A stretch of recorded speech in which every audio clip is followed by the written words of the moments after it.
En cas d'attaque terroriste, avant l'arrivée des forces de l'ordre, voici les comportements qui peuvent vous sauver. La première réaction à avoir est de s'échapper. Pour cela, identifiez d'où vient le danger pour vous en éloigner un maximum et le plus rapidement possible. Ne vous exposez pas. Penchez-vous ou courbez-vous pour vous abriter. Si possible, aidez les autres personnes à s'échapper. Alertez les personnes autour de vous et dissuadez-les de pénétrer dans la zone de danger. Si vous ne pouvez pas vous échapper, cachez-vous. Enfermez-vous à double tour. Barricadez-vous avec des meubles ou objets lourds. Éteignez toutes les lumières et coupez le son de tous les appareils. Allongez-vous au sol et éloignez-vous des ouvertures. Abritez-vous derrière un obstacle solide, un mur, un pilier, une voiture. Coupez la sonnerie et le vibreur de votre téléphone. Dès que vous êtes en sécurité, alertez les forces de l'ordre en appelant le 17 ou le 112 et obéissez-leur.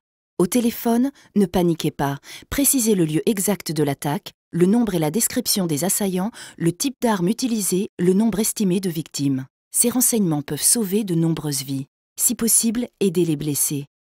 Une fois les forces de l'ordre arrivées, ne courez en aucun cas dans leur direction. Gardez les mains levées, ouvertes et bien visibles sans faire de mouvements brusques. Si vous attendez les secours et les forces de l'ordre, et si vous êtes en sécurité, vous pouvez sauver des vies en réalisant les gestes d'urgence. S'il y a saignement, appuyez fortement dessus en utilisant si possible un linge propre, t-shirt, pull ou autre.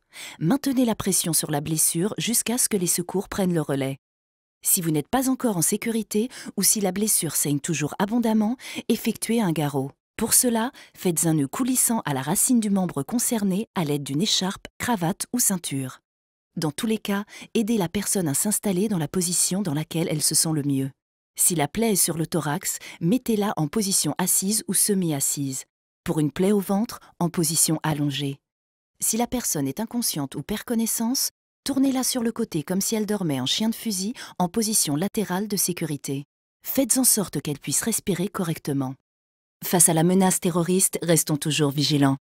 Dès que vous rentrez dans un lieu, repérez tout de suite les sorties de secours. Si vous êtes témoin d'une situation ou d'un comportement suspect, contactez les forces de l'ordre au 17 ou au 112.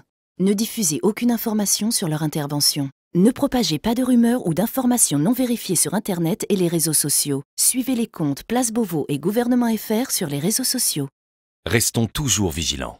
Pour en savoir plus, allez sur encadattaque.gouv.fr.